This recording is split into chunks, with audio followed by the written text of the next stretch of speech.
ৰঙিয়া অঞ্চলৰ জনপ্ৰিয় গাঁও বালিসত্ৰ মনসা মন্দিৰত আয়োজন কৰা হৈছে 5 দিনীয়াকৈ শতচণ্ডী যজ্ঞ। সুদূৰ বেনাৰসৰ পৰা অহা ধৰ্মযাজকৰ দ্বাৰা চলিছে বেদ পাঠৰ মন্ত্ৰ। বেদ পাঠৰ মন্ত্ৰৰ ধ্বনিৰে অঞ্চলটি এক আধ্যাত্মিকতাই বিৰাজ কৰিছে। এই শতচণ্ডী যজ্ঞভাগ আজি প্ৰায় 22 বছৰ হোৱা বুলি আমাক আয়োজক সমিতিয়ে জনাইছে।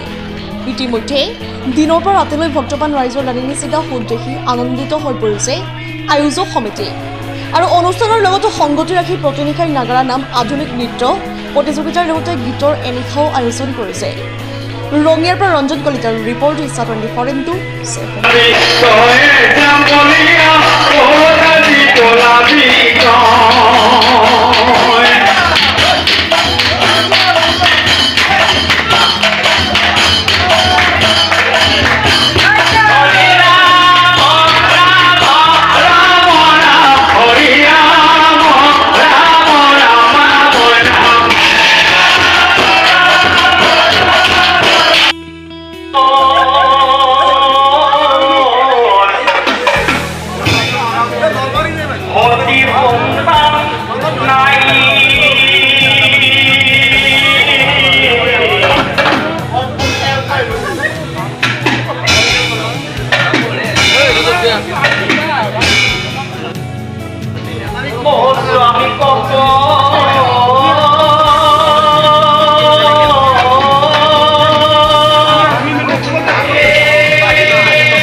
কৰ্ম নাই দেওৰ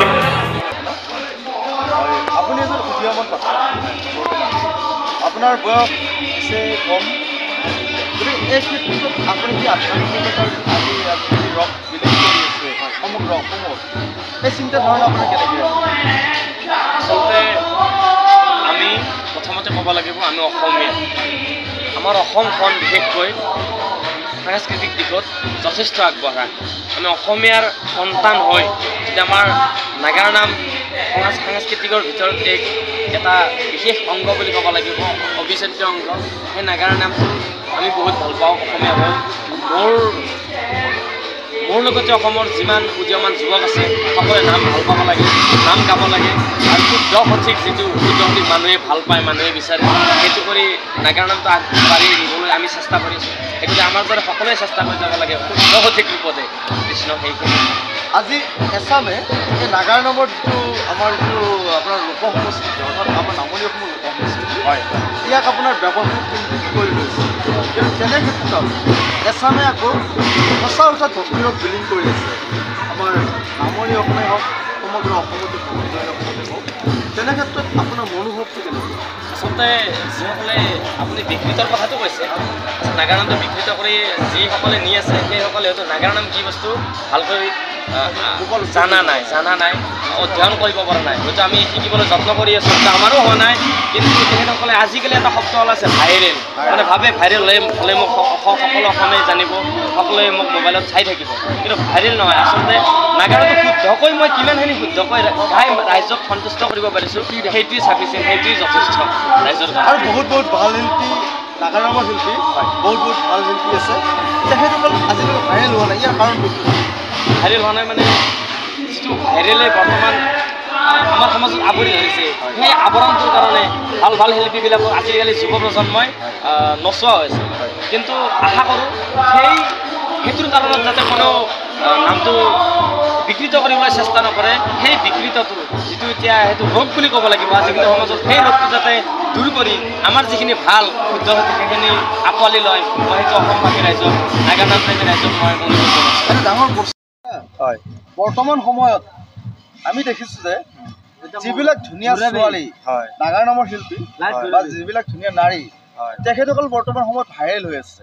এতিয়া আমাৰ যিখিনি পুৰুষ যিখিনি ধুনীয়া নাগাৰা নাম পৰিৱেশন কৰে, শুদ্ধ অৰ্থত আমাৰ যি কীৰ্তন বা আপোনাৰ আমাৰ বাহিৰা নাম তেখেতসকলে পৰিৱেশন কৰে, সেইসকল আজিলৈকে ভাইৰেল হোৱা নাই। ইয়াৰ অৰ্থাৎ এটা কথা আপুনি আমাৰ মানে সংবাদ মাধ্যমৰ জৰিয়তে মই আপোনাক সুধিছোঁ যে ধুনীয়া নাৰী হ'লে তেখেতসকল ভাইৰেল হ'ব পাৰে নেকি? এইটো আমাৰ নাগাৰা নামৰ বিষয়ে এইটো অত্যন্ত দুখৰ বিষয়। নাগাৰা নাম হৰিনামৰ আধাৰ।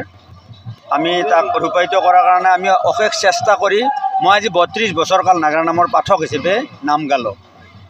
আজি অলপ দেখা উদীয়মান যুৱশিল্পী ভাল হৈছে, পাৰ্থ ভাল হৈছে, কিন্তু তাৰমানে ডিজিটেলৰ কাৰণে ফেচবুকত ইউটিউবত তাৰমানে কাৰোবাৰ যদি ভাল হাঁহিব জানিছে, তেওঁ নাগাৰা কুৰকুৰি চিনি নাপালেও তেওঁক মাতে, সেইটোৱে আমাৰ ডাঙৰ কথা হৈ পৰিছে। নাগাৰা কুৰকুৰি কি বস্তু তেওঁ নাজানে, পাৰ্থপ্ৰতিম দাসৰ হয় এই যি উদীয়মান এজন ল'ৰা আমাৰ উঠি আহিছে, হয় এজন নাগাৰা নামৰ শিল্পী হম বুলি, আৰু তেখেতে প্ৰতিষ্ঠা হৈছে অসমত জনপ্ৰিয় তেখেত হৈছে পাৰ্থপ্ৰতিম দাস। গতিকে পাৰ্থপ্ৰতিম দাসৰ বিষয়ে আপুনি কি ক'ব? পাৰ্থপ্ৰতিম দাস সুন্দৰকৈ উঠি আহিছে, তেওঁৰ কণ্ঠ ভাল, মই নিজৰ ভাতৃৰ দৰে মৰম কৰোঁ, মোৰ লগত বহুত নাম গাইছে আৰু আছে ৰাখাই, গতিকে নাম গাই যাব। আৰু তেওঁৰ উজ্জ্বল ভৱিষ্যত কামনা কৰিছোঁ। তেওঁ কৈছোঁ যে অহংকাৰ মনত নানিবা, হৰিনাম নাম হিচাপে গাই যোৱা, এইটোৱে আৰু ক'বলৈ সুন্দৰ কৃষ্ণ হয়।